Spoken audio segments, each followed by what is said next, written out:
Good evening, and welcome along to the show. Hope we find you well this evening. We've got some great guests on the way, including music legend Dean Friedman. He's going to be telling us all about his upcoming Belfast gig. Talking about music, we'll find out about a brand new walking tour that hits the streets of Belfast with Dolores Vishcher. She's going to be here as well. And if that's not enough, we'll also find out about this year's Portrush Raft Race.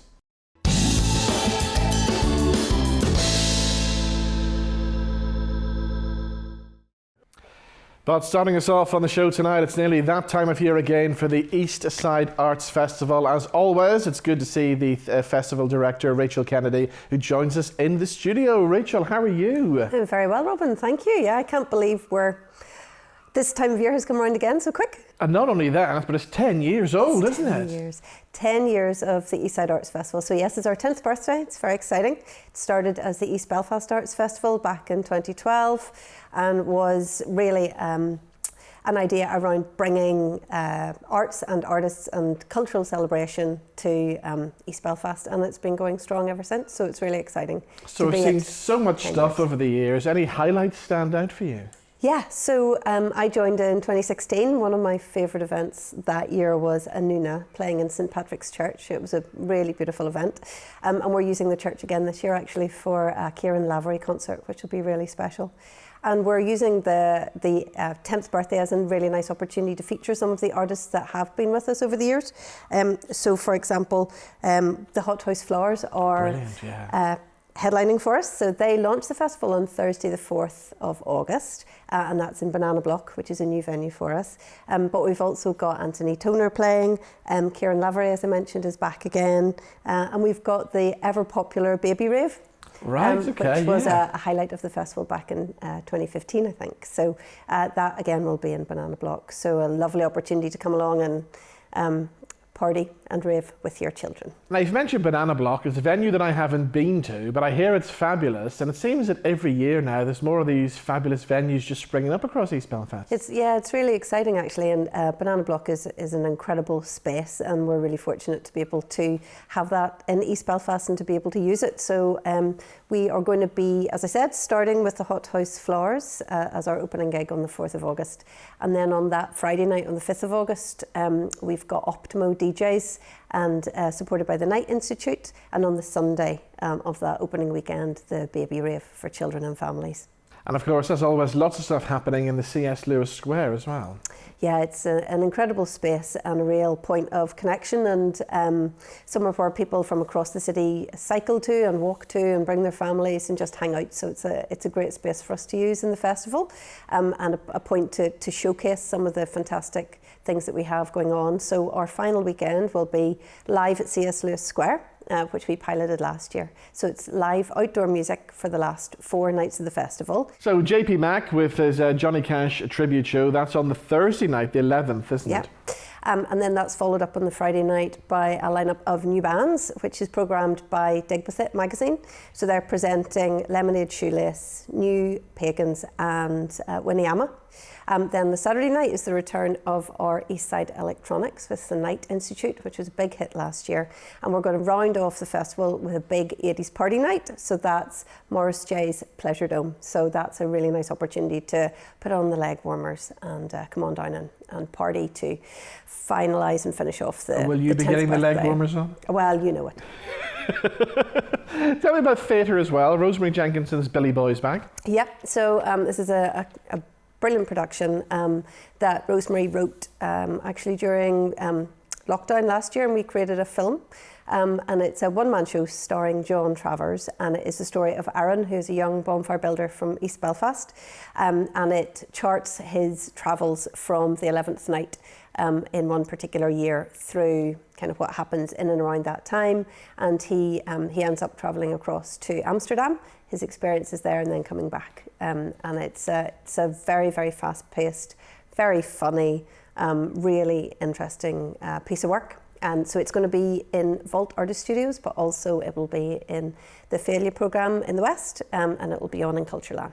Excellent. So you always have kind of walking tours and kind of literary tours and things. Have we got those this year? Yes, as usual, we've got a really big programme, and interestingly, we've got even more cemetery tours.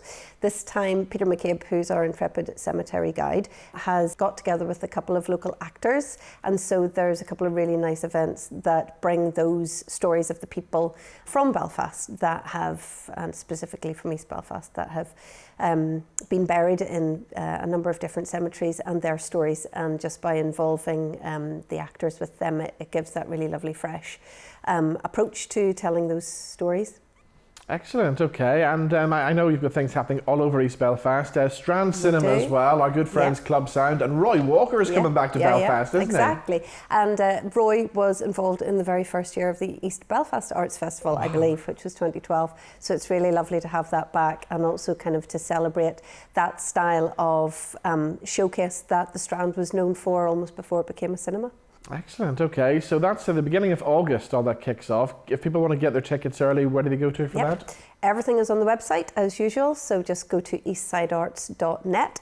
We're also working with Visit Belfast, and they are going to be available for walk-in ticket purchasing, and you can also give them a call. But of course, before all that, I mean, there's stuff happening at the moment, the stuff that begins tonight, isn't there?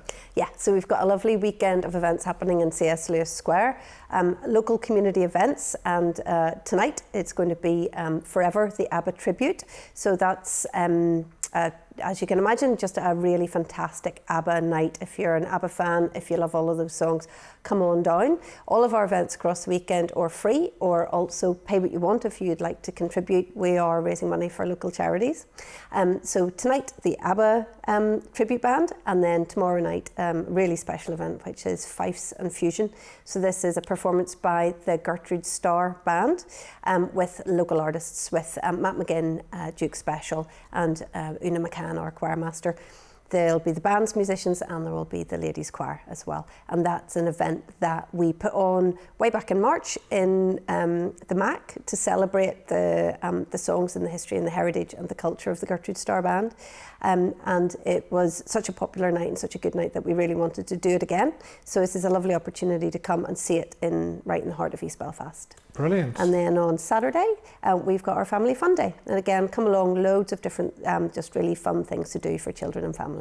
So much to look forward to. Rachel, good to see you as always. The best of luck with the festival. Thank you so much, Robin. Thank you.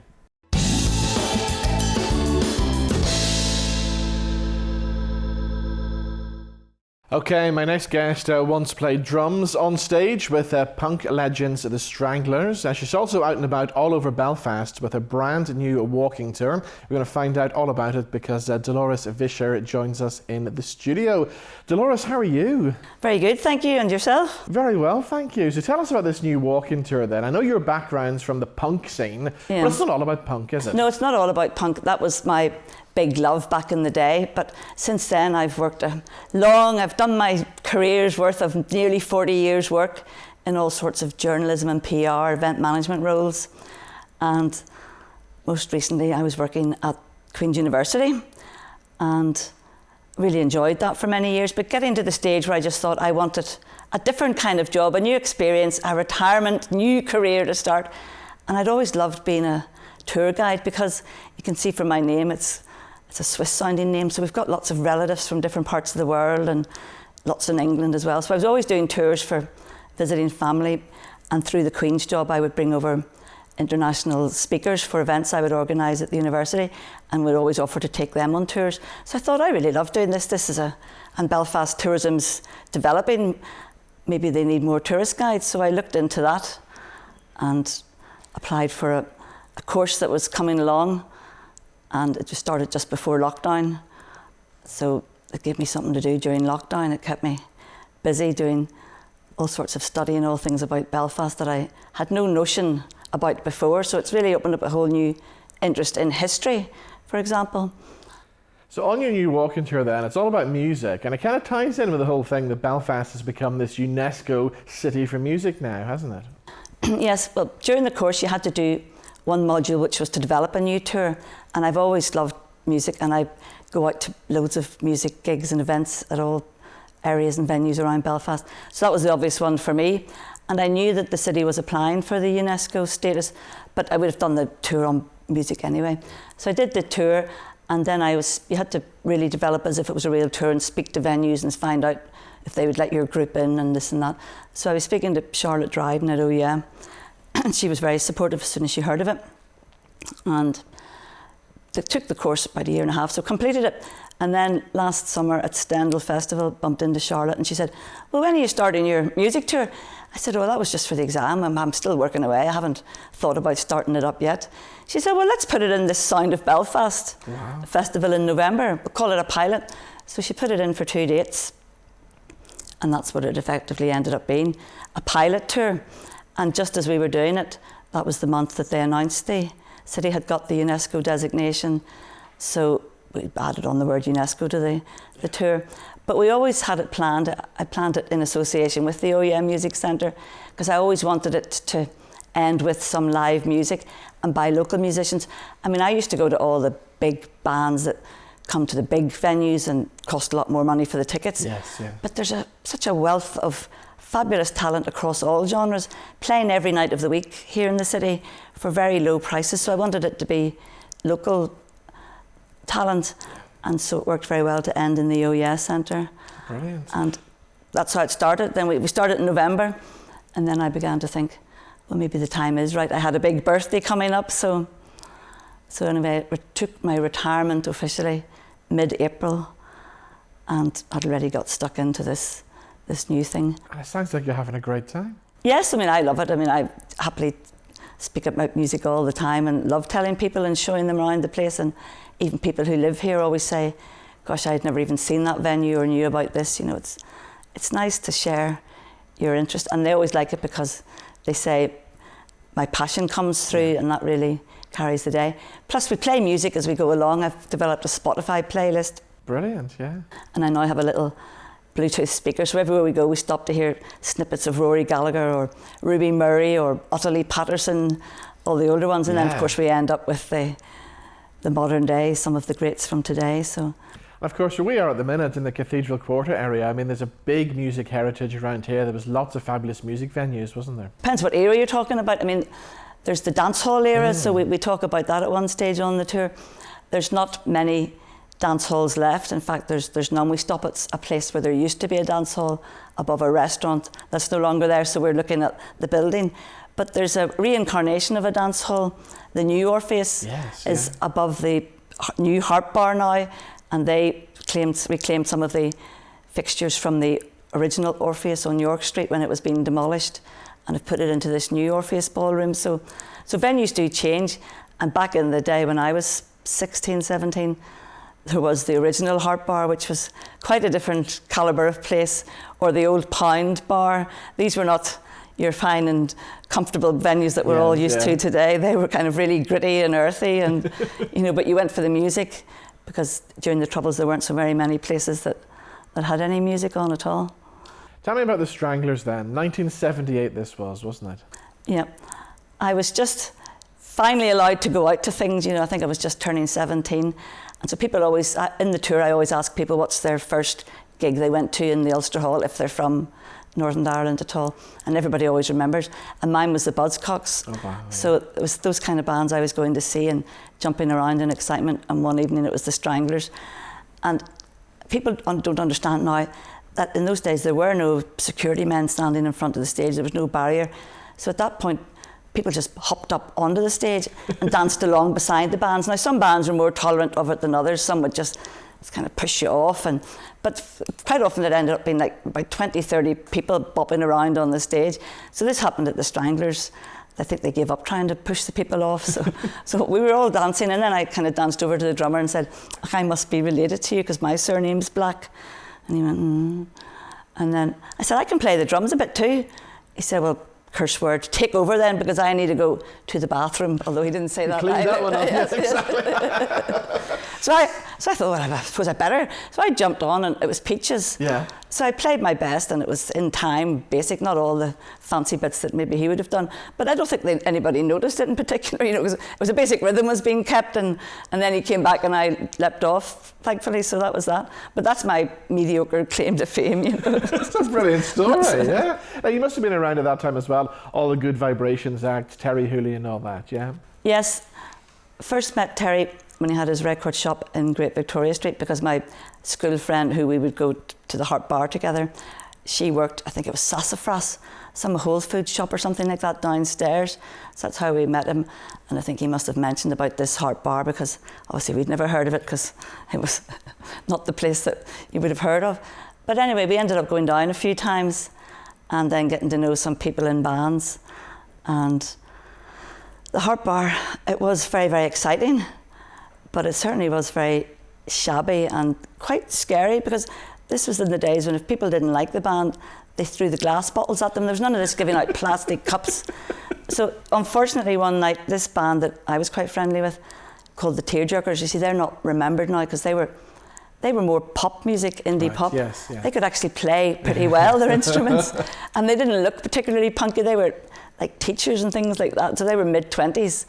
And so they got their night up in the harp, and they were playing away their nice poppy songs, and it wasn't deemed punk enough, so balls were firing at them. So we had to grab all their gear and go down the stairs to the van, and the bottles rained on us down the stairs. So we had to go straight to the accident and emergency of the city hospital, because two of the guys needed to get their heads stitched up with the bottles that got them on the back of the head. So that was nothing to do with what religion you were. It was just if they didn't like the music, boom, off you went, you know. And it's weird to imagine as well, with all the bombs and stuff going off across the city at that time, we still had a really good, close music scene, didn't we? Oh yes, there was. Well, I mean, music's, as Gary Lightbody said in his quote when he was appointed as the patron of Belfast when the UNESCO announcement, the music is in the DNA of Belfast people. It's just there. We all seem to have it from whatever side of the community you're from, because the Irish community, people of Ulster Scots heritage, it's all in there. There's a lot of music that's just around in our gene pool, and everybody seems to have a connection with music. So it's inevitable that if there's a gap, there's going to be and people saw that this new high energy music was coming around. So obviously our local people started forming their own bands, and very good they were too. What about the movie Good Vibrations? Oh, That's yes. done wonders for Belfast, hasn't it? The Good Vibrations movie, yes, that's one of my favourites. I always tell people to watch that because I love it so much, because I obviously remember that time very well, and it's so well done. And it, you know, Terry's a great guy, and it just shows him as he was, you know, with the big heart, never really out to make money, just helping people as best he could. And the final gig in the Ulster Hall. So it's very fitting that the premiere was through one of the film festivals, I think 2013 maybe, and it was in the Ulster Hall. Yeah. So I was at that, and then there was an after party in a bar, which I think is now called the Hudson's, but you know how all the bars change their names, or Haymarket or something. They're always changing their names every few years. I actually played the after show party at the Glasgow premiere. Oh right, oh very good. I happened to be in Glasgow that night, and I phoned Terry, and somehow, Terry being Terry, talked me into coming to the after show party, and ended up doing the DJ set, because I think he had too much to drink. Well, also he likes to mingle and chat to people. So, exactly, so I think there was Stuart Bailey there as well. There's always somebody who has to stay by the decks when something needs changed, because he's busy talking to people. Well, I did that in Glasgow. An honour it was. It was. So tell us about this walking tour then. When does it happen? How do we get on it then? Well, tickets can be booked through Visit Belfast. Just search Music Walking Tour or UNESCO Music Walking Tour. But it runs about 2 or 3 times a month, and it starts from the Ulster Hall, always at 1 o'clock, and ends at 4 o'clock in the OES Centre. So the next one's on the 8th of July, and then there's the 30th of July, a couple during July and August, and people can phone up and book private tours. I mean, I've taken 3 in the last week of small groups who want their own private version of it, because it doesn't suit them on the days advertised. But the ones advertised will always have a band or somebody performing at the end, but others will always find some music along the way, because there's plenty of music to find in Belfast. There's a lot going on, and it seems to be well received. People have given good feedback, so I'm hoping just to raise awareness of it now and keep going, because this is my new retirement venture. So. So who else gets a mention then? Does Van get a mention? Van, of course, gets a mention, Van Morrison, because he's the only musician to have been granted the freedom of the city, the highest civic honour. And I always point out that music, it explains our very being. It's made by people for people. So the stories are all about people. It's not full of dry facts, and it's about legends of music, the stories of the people. And so one of the stories about Van that I would say is the performing for Bill Clinton and Hillary Clinton at the front of City Hall, how that was a really electric night in 1995. You know, because music plays a role in big, momentous, historic moments, like in the peace process. There was that one where Brian Kennedy and Van Morrison performed and Bill Clinton joined in eventually, you know, so. And also at the Waterfront Hall, there was another momentous music moment when the Yes campaign, when we'd had the Good Friday Agreement, and they wanted to try and involve more young people to going out to vote, and they organised this Yes concert in the fairly new Waterfront Hall, and U2 were playing, and Ash, and of course Bono succeeded in getting the two politicians, John Hume and David Trimble, to sort of hold hands above their heads. So that was a very big moment, and that photo still is used a lot for. So music is very powerful as well as a medium. So, and obviously, people tell our stories over the age in the lyrics. So we're very well known for all our singer-songwriters. And I always point out to people the current talent that we have, because everybody knows the Snow Patrol and the Van Morrison, but what about the Row and the Sasha Samara, Joshua Burnside, the Problem Patterns? You know, we've got music, punk music, singer-songwriter excellence in every area, so I kind of make sure that they hear about the up-and-coming new stars as well. Indeed, and we're even getting a name for ourselves in the hip-hop world. I see Jordan Adetunji has just signed a record deal this week as well. Yes, I had Leo Miyagi's another great young one, and he performed at the end of the tour one night, so I went to see him and his full band in the Ulster Sports Club. They were absolutely fantastic. I saw another young female, Dawn Chi from Bangor, performing in the OYA recently, and then Anushka. So we have got, there's talent in every area, every genre, hip hop and rap. It's great as well that you go right back in time and remember people like Ruby Murray as well, because Ruby's still probably the most successful female artist, and certainly chart artist, to come from Belfast, isn't she? That's right. Sometimes people don't know that, but I mean, why would they? So we always start just by showing the Ruby plaque inside the Ulster Hall, that Ulster Hall very kindly lets us in, and we have a look around. And she was the only one, and still holds the record for having 5 singles in the charts at the one time. That was in 1955. And nobody has beaten that record. And she's really our first pop princess before such a thing became known. So she really was very, very successful. Not many people have a Cockney rhyming slang devised around their own name and going for a Ruby Murray, a Curry, and that's still used. So exactly. So she was fabulous. Indeed. Well, it sounds like a fantastic walking tour. I'm going to do it myself at some stage. Good. No, you're very welcome. Yes, come along. And Dolores, thank you so much for coming in. No, thank you for having me and for talking about it. It's great fun. Thank you, and the best of luck for the tour. Thank you, Robin. Yes.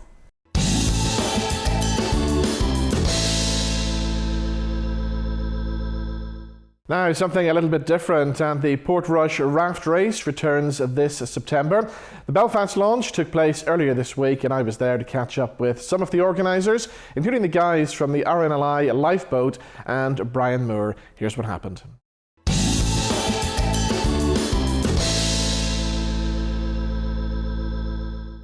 Now, the Portrush Raft Race returns this coming September. Today is the official Belfast launch of the event, and I'm going to be talking to some of the people who are involved in this year's Portrush Raft Race.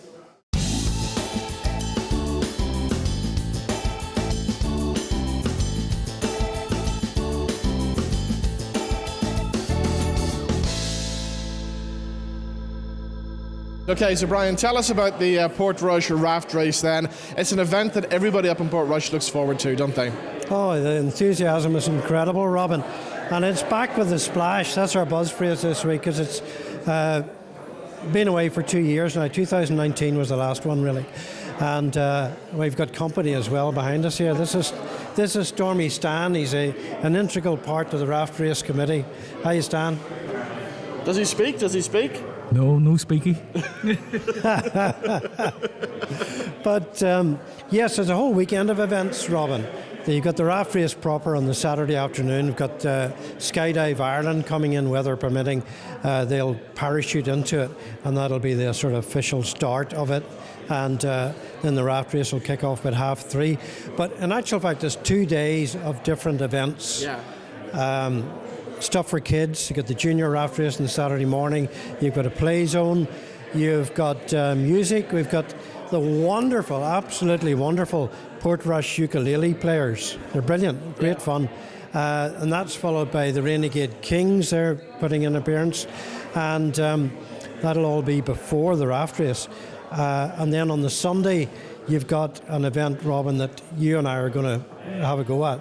You know, I'm getting very excited about this because before we announce what the actual event is, right, I know there's a campaign at the minute to get this to be an Olympic sport, isn't there? Yes. Absolutely. But I can exclusively reveal right here now on NVTV, we are going to show the exclusive coverage of the Welly Wanging Championships. Only if you agree that if you win and get the gold medal, that you don't melt it down. So this is real, isn't it? This really happens on the beach. We're not joking. On the Sunday morning, Welly Wanging is one of the most popular events. It's You have to be careful the way you say that, yes, don't you? you do. Yes, I'm very careful the way you say it. It's absolutely nuts. I mean, at the end of the day, this is Welly Wanging, okay? Yes. This is Welly Wanging. That chap holding the cup of tea there is John Miller. Yes. And I just managed to hit him. You didn't take his head off there. It's Welly Wanging. So is there, Brian, a special way that you have to do it? Is there a stance you have to take? Show me how you would do it, right? Okay. Special stance. You can do the underarm style if you wish. It's easy to be accurate with the underarm. But if you don't like the guy, if you don't like the guy, you can do it. You can do it over your head like that there. There's a second claim in here this afternoon. Right. I can't wait for this now. Will you be taking part on the day? Of course, you and I against each other. You can wear that jacket. Actually, if you're up in the area, there's a shop in Portrush does those in leather. How dare you? How dare you? How dare you? How dare you? And of course, for people coming up from Belfast or other locations, I mean, there's so much great accommodation now. I'm looking forward to it. It's going to be my first year. You must have been doing it for about 40 years. It's a lovely day today, isn't it? So, Chris, I know the Portrush Raft Race, it raises a lot of money for the RNLI. How important is that money to your organisation? Well, the RNLI as a whole, it costs us around 180 million to run each year. We don't get lottery funding, we don't get government funding, we don't get anything from anyone apart from the public. So an injection like this, an event that raises money, is crucial for us for our running costs. As I said, earlier, £6,000 just to launch the boat. That's just to launch it for things like diesel. That's not running costs or crew kit and stuff like that. So it is a vital injection that we need. So the thing that I'm always fascinated about is the guys who go out on this boat who are saving lives are volunteers, and basically they can be called out at any time, can't they? There's been nights where they've been called out at 2 a.m. There's been days when they've called out at 12 p.m. There's a shout this Christmas when they were called out on Christmas Day. They dropped their Christmas dinner to go save 2 swimmers out in Bangor. That's just an example from around the coast, But any time, no matter what the weather, they could be at work, they could be at home. They have a wee pager on the hip, and they just go out no matter what the weather. We could think it's an awful day one day, they'll go out no matter what. So how does somebody then become a volunteer for you guys? So basically, you can go to rnli.org. It is all about having space and money. A lot of stations do need volunteers at the minute, but also injections like this help us train crew members. A single crew member to train is about £1,500, so it's always about, do we have enough money to train a volunteer? We're always looking for volunteers, so I would advise anyone definitely go onto rnli.org and check and see if your local station has a room for you guys. You can just email them, and then it's about us raising funds to then train the next generation of crew. Now, for you up on the north coast as well, it's not just Portrush. You could be called out to anywhere, Donegal and places like that, can't you? So Portrush Lifeboat, we've gone to Corran Barmouth, we've gone to Donegal, we've gone to Rathlin, we've gone to Ballycastle. We go to all different directions. It just depends on where the furthest boat is to respond to and how fast our crews can get out in the water. About 6 minutes they can get out in the water, which is quite remarkable when you think about it. So that's for somebody getting from their home to the boat and out in 6 minutes. That could be someone cuddled up in bed with their family. Pager goes out on the boat and out in the sea in 6 minutes. So that's them kitted up as well and out on the boat, and that's them responding to different incidents around the north coast. Or definitely we go different areas depending on how fast we can get to different locations. So what kind of incidents are we talking about? I mean, you guys must have seen some really scary stuff out there. So more recently it's from swimmers to paddleboarders to boats. We do search and rescue. We work with other teams like CRS. We work with the Coast Guard. The crews go out to no matter what. Some of the scariest things. There was a shout in 2020. our crews responded to an incident in Benone, but luckily the lifeguards were able to deal with that. So because our RNLI lifeguards are out on the beach, they dealt with that incident. Our boys were out in the water already, and we got a shout from Port Stewart, and there was a cliff jumper there who jumped in, and he was nearly going to get hit off the rocks. And his family were watching in horror there, because they're basically watching their son, their child, possibly get killed off the rocks. So because our boat was out on the water already, we responded to that, and the crew member, they teved him on, and he just jumped into the water, risking his life. He grabbed onto the boy, boat into full reverse, and they saved that boy. But that's a man, volunteer. He didn't have to, but he jumped off the boat, risking his own life to save someone's son, which is one of those remarkable things. Over the past couple of years, I've been spending a lot of time up in Portrush and seeing so many families, maybe never have been in the sea before, getting in on their paddle boards and stuff like that.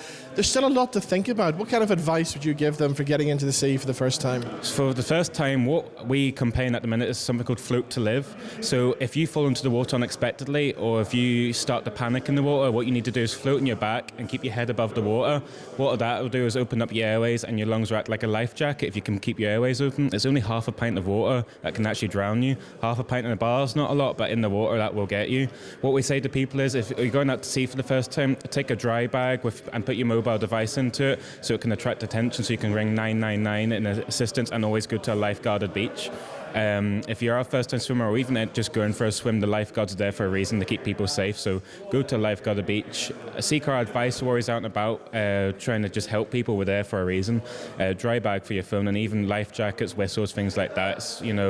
If you're investing in a paddleboard, go the wee bit step extra and buy a life jacket. It will save your life. All right, so looking ahead to the Portrush Raft Race in September, what's your role going to be over the weekend then? So I will be trying to educate people on safety, also basically fundraising. As I said, your injections when you register are important, but we're going to be fundraising on that day as well, trying to bring in the money. We'll be out of buckets, tap to give readers, and the face-to-face team are there also to make people members of the charity and get the money reoccurring in, because it's the money coming in every month that makes us sustainable and plan ahead for the future. So my role in the day will make running around getting us money. Right, well, Chris, I look forward to seeing you in September then. Thank you very much, guys. So Ian, great to be here today for the launch of the Portrush Raft Race. What's your role in the whole thing then? Well, the main sponsor is Porter & Co. Bill Porter and his company are, he lives in Portrush, down near the water's edge and so on, and he has a very good affinity for boats. He's been always into boats and he loves the sea, so I think that was a bit of a soft spot because, and obviously the lifeboat itself is such a valuable charity cause to support. So, but I think just the whole romance of the whole sea thing, it just is in Bill's heart, and so he obviously is a builder by trade, and he designs and builds these wonderful houses, mostly around Lisburn, Hillsborough area, but he has built in Portrush as well. But I very much look after his design and artwork and his marketing and his website, all that sort of thing. And Part 2 Design lives in this wonderful building that we're in today, and we create brands for people and build communication campaigns. And so I've been doing that for Bill Porter for, 15 years maybe a bit longer. And so because he was not able to attend today, I drew the short straw, and I just wanted to represent him as best I can on the day and let everybody know just that Porter are delighted to be sponsoring such a wonderful event. And of course, when we're talking about quality, Portrush itself has always been a popular destination, but I mean, the quality of the food, the quality of the accommodation and stuff up there now, it really is a top place to be, isn't it? Yeah. Well, Portrush is a little bit of a special place in my heart because for 40 years now I've been involved in amateur drama, and I do a play every single year in the Summer Theatre in Portrush, and we have great fun doing that, and I run an organisation called Lambeg Players, along with a number of people there's a committee of us, and we've been there for yonks. And Lambeg Players have traditionally closed the annual summer season in the theatre in Portrush for at least, I've been doing it at least the last 20, 30 years.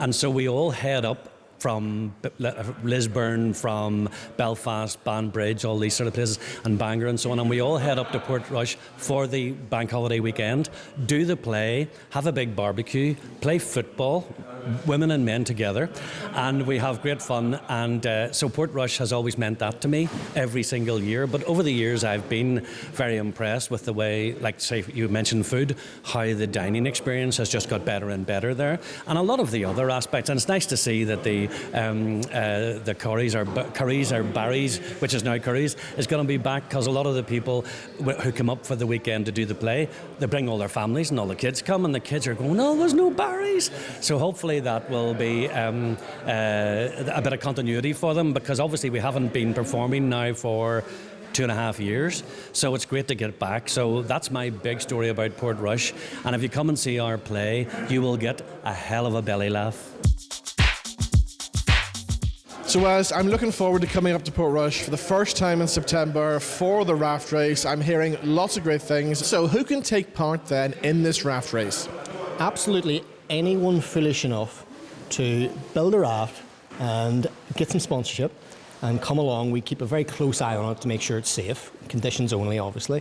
But if you've got a raft and you want to come along, then all you need to do is register with your buddies. Of course, it's a team event. And we can make sure that you get in and get on the water. All right. Now, does it get very competitive? It does. There's kind of, well, I guess there's two attitudes to the raft race. One is you're in for fun. You don't care what you look like. Most people dress up. They maybe have a theme or something like that. And the second type of person is absolutely out to win. And you'd be very surprised the amount of people, maybe of a certain age, old enough to know better, who decide to get very competitive, push each other on, push the other teams on as well, and are really trying to get across that finish line first. Okay. So, yes, it depends what you want out of it, I guess. Yeah. Right. And is there a prize when they get across that finish line? Yes, there's a prize. You go on the shield, and you'll be remembered forever for posterity. Okay, if people want to register for the raft race, how do they do that? Yeah, you can go onto our website. You'll find all the details there. You can register your raft. You can pay via it as well, or you can come along on the day with your sponsorship money and what have you, and we'll make sure it goes to the right place. Brilliant. Well, I look forward to joining you up there in Portrush in September. Thank you so much. Okay, thank you. Cheers.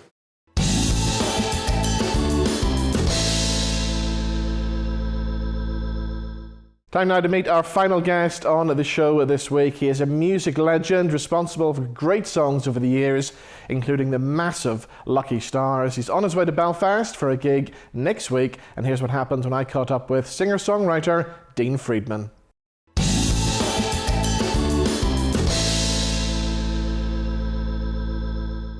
Okay, my next guest is out and about on the road, touring all over the place. He's coming to Belfast. He plays the Accidental Theatre on the 15th of July. And right now we can go live to New York and speak to the legendary Dean Friedman. Dean, how are you? I'm very well, Robin. How you doing? Very well, thank you. So you're looking forward to coming back to Belfast again? I am indeed, absolutely. I always enjoy my visits over there, even though it's a little bit of a schlep. It's worth it for what's always an enthusiastic, appreciative audience. Now, you've kept busy over the whole pandemic period. You released the album American Lullaby, which we love. We've been playing it here on the radio. But this was kind of a different thing for you, because you did this as a kind of a Kickstarter crowdfunding project, didn't you? Just through my own website. I've been crowdfunding my albums since 2001, when I did the Treehouse Journals. In fact, I may be one of the earliest indie artists to have done so. The band Marillion did it a few months before me. They crowdfunded a U.S. tour. But I was in my treehouse that same year. I had a lot of songs. I wanted to go in the studio, but I needed some money to upgrade and pay musicians. And so I sent an email to the folks on my email list saying just that. If they ordered the album in advance, I'd go in the studio and I'd deliver it. And I was a little nervous that everyone would say, "Oh, Dean, why don't you get a proper job?" And some people said just that, but enough people supported the idea that I was able to produce what was in the Treehouse Journals. And I've been crowdfunding my albums and my tours ever since. And I'm grateful to my enthusiastic listening audience for allowing me to do just that. And the latest album, American Lullaby, that's been very well received, hasn't it? I'm really proud of it. It was my personal take all the crazy stuff that's happened to everybody around the world these last few years. So the album touches on all these crises that we've been dealing with, our polarized politics and what used to be called the pending or looming climate crisis, which is now no longer looming or pending. It's right here and now. Of course, the pandemic and the lockdown. But as is the case with all my albums and my habit, it's mixed with a healthy dose of sort of whimsy and humor, which to me is a key survival mechanism for dealing with all the crazy stuff that we got to deal with. And is it good to be in control of everything that you do these days without having that big record machine behind you? Absolutely. I love that independence. I really cherish it. The only downside is that when I used to do studio albums for a label, there was always some A&R guy sort of leaning over my shoulder, figuring out what I was trying to do, making judgments and wondering. And now, because I crowdfund my albums, I feel like there are 1,000 people leaning over my shoulder, wondering what I'm up to. And but so far, they've been pleased with the results. I'm going to take you back to the year 1977, which of course was a very good year for you, all thanks to a song that you're never going to get away from. The song we're talking about is Lucky Stars. You know what? I'm proud of that song, and even though it gets teased in some quarters, when I wrote it, I was listening to a lot of country music on the radio. And in those days, there were really not a lot of pop duets, but there has always been a long tradition of duets in country music. So in some ways, Lucky Stars was kind of my pop version of a country duet, filled with all the angst of country music, the squabbling and the jealousy and finally the kissing and making up. And because it tells a story that I think is familiar to almost every couple. And I think that's why people embraced it the way they did and relate to it as they do. And was Lisa a real person? No, that's not the question, Robin. The question is, did we really just have lunch? Now, what about the female vocal on the track as well, Denise Marza? Because there's always been a kind of mystery around her, hasn't there? Well, that's not my fault. It was owing down to the idiocy of my ridiculous record label. They didn't even want that record on the album. They said, Dean, you're a solo artist. What do you want to duet for? And I had to argue with them. I said, look, it's a nice song. People are going to like it. And they relented. But indicative of their dismissal and their attitude towards the record, they left Denise's name off of the single. She was always on the album. And she did become known as the Mystery Lady. And it's a real shame because she's got one of the greatest voices in pop music. And Denise still writes and records. Listeners can find her if you Google her, Denise Marza. And she did an awesome job on that recording. And of course, after Lucky Stars, there were other hits as well. Songs like Ariel. Now, was that about a real person? Well, Ariel was sort of an amalgam, a combination, a composite of all these teenage girls I grew up having a crush on when I was a teenager, living in the bosom of suburbia. And when I recorded this track, I was a little self-conscious because I thought, well, not much of a plot here. Not much happens in this story. They meet, they go out on a date, and they wind up kissing while the TV's sounding off. But then I played the record for two teenage girls who lived on my block where I grew up in Paramus. And they listened to it, and they accused me of reading their diaries. And that's when it occurred to me that I might have written something that people might take a liking to. Okay, well, taking you back to your teenage years now, was music something you were always destined to do? Well, Robin, I grew up in a house filled with music. My mom was a singer and a performer on Broadway and in film. So there was always some Broadway show tune on the piano or some aria playing on the record player. And then, of course, I got my first transistor radio and started listening to all the top 40. So, it was the Beatles and the Stones and Dylan and the Supremes and Stevie Wonder. And so I just embraced all those disparate genres and musical idioms. And anyone familiar with my albums knows that they're eclectic. You're likely to hear, a little bit of country, jazz, folk, rock, pop, you name it. But for me, it's really about the story I'm telling. I think of what I do as writing short stories set to music. The story I'm telling, whatever music is called for to serve that story, is the direction I go in. And do you remember the first song you ever wrote? I do. I was 9 years old. I had just bought my first guitar with a bag of quarters that I earned delivering papers in Paramus, New Jersey. The first song was called I'd Love to Take a Swim with You in the Summertime. Right. I went, I'd love to take a swim with you in the summertime. Oh yeah, we'd swim so far in the ocean so blue in the summertime. Of course, in those days, I sang it about an octave or two higher.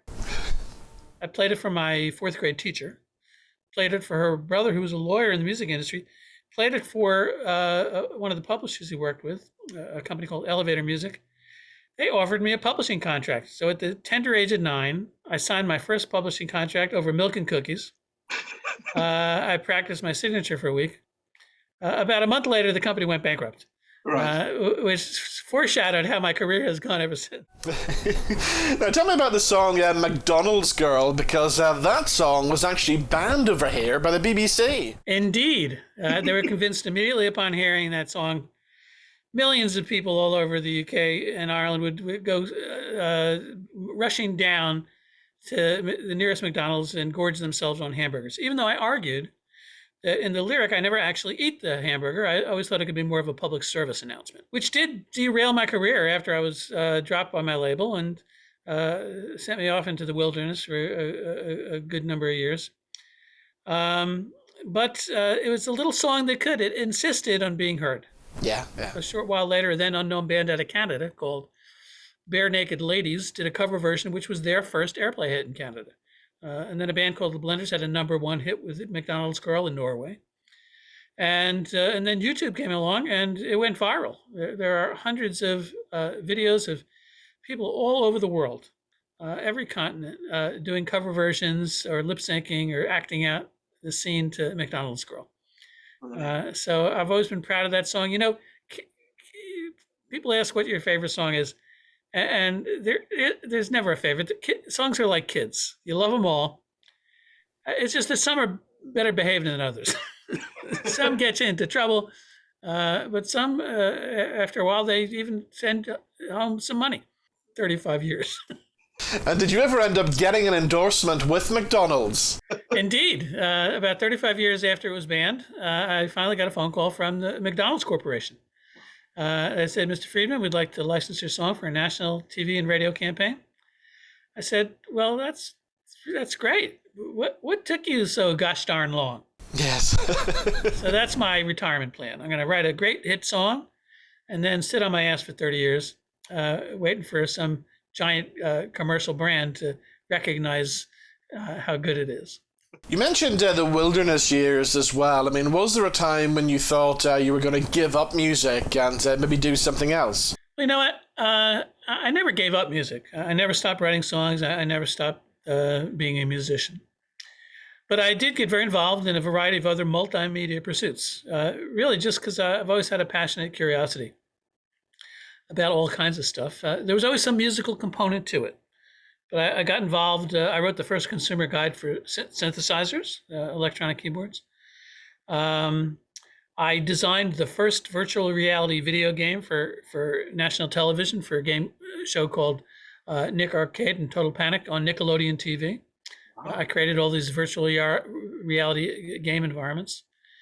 Also for children's museums and science museums all over the world. So I had a great time exploring cutting edge technologies, all kinds of multimedia, designing musical playground exhibits for kids that have been enjoyed by millions of kids all over the world. But as I say, there was always some musical component to it. And of course, I never stopped writing songs. And it was in 2001 when I finally sent out that crowdfunding letter that I was able to continue pursuing independently what I've been doing, since I was a kid. You've also written music for TV shows, and one show back in the 80s I used to love starred Michael Elphick. It was a little show called Boone, and you wrote the music for that. I did. Jim Diamond wrote the great opening theme song, Hi Ho Silver. But after the first season, they invited me to do all the soundtrack music, all the incidental music for the show, throughout the show, and also write songs for the end credits. Songs like He's My Friend, He's My Buddy. And I had a great time doing it. I got out my cowboy hat and I went to the studio. All that harmonica stuff that you hear, bum, ba-dum, bum, bum, bum, that's me playing harmonica in my home studio. And I flew over to Birmingham or Nottingham to record the rest of the tracks. And it was a great experience. I had a really fun time working with folks like Michael Elphick and Neil Morrissey. And that same cast and crew also went on to do an independent film, a low-budget horror film, a classic. Oh, I love it. I love it. I bought a vampire motorcycle. You got it, exactly. And they invited me to do the soundtrack for that as well, which was really great fun. The title track I wrote was She Runs on Blood, Not Gasoline. And it is a cinema classic. If you catch it late night on cable, definitely make sure to watch it. A trigger warning. It does have one of the most disgusting scenes in all of horror film cinema. You saw it. And are you still exploring new music and listening to new stuff every day? I do. And there's so much great music out there, and just only a small fraction of it ever gets to the mainstream airwaves or streaming outlets. And it's one of the reasons I've produced my micro music festival, Songfest, which I'm going to be presenting and hosting in Oxfordshire on Saturday, the 30th of July, where I invite some of my favorite singer-songwriters, folks like Booth B. Graffo and Fiona Bevan and Cal Lavelle and Ben Norris, Tracy Curtis, Charlotte Campbell, Latch. These are some of the best singer-songwriters out there. They don't always get the airplay they deserve or the recognition that they deserve, but they are the equal of some of the greatest songwriters that you could name. And I'm proud and delighted that they're going to be appearing at Songfest at the end of July. And so I know your listeners are mostly in Belfast, but if anyone finds themselves in Oxfordshire on Saturday, the 30th of July, do check us out.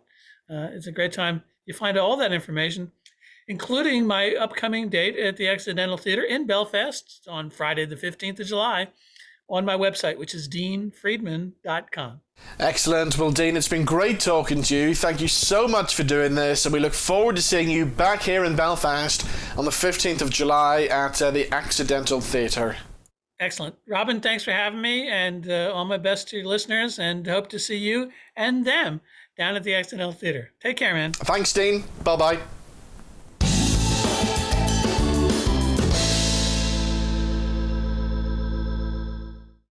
And that's all we have time for on the show this week. A big thank you to all of my guests. I'll see you back here same time next week. Bye-bye.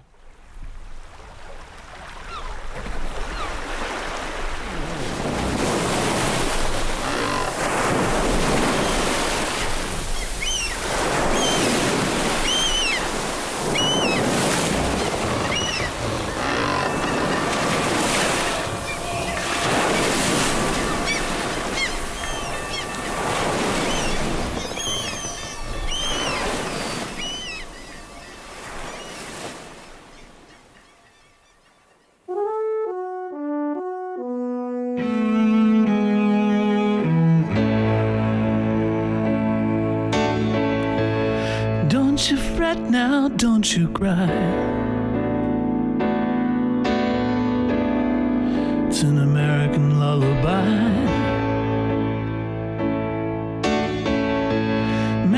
this destiny's a lie. It's an American lullaby. Half moon sailing through the night. Crack of a musket fired, first light. Always keep your powder dry. It's an American lullaby. Rest your head in dreams, you'll fly. It's an American lullaby. Blaze a trail across the sky. It's an American lullaby. Drinking gourd will point the way. Stealth by night and sleep by day. Peg-leg Joe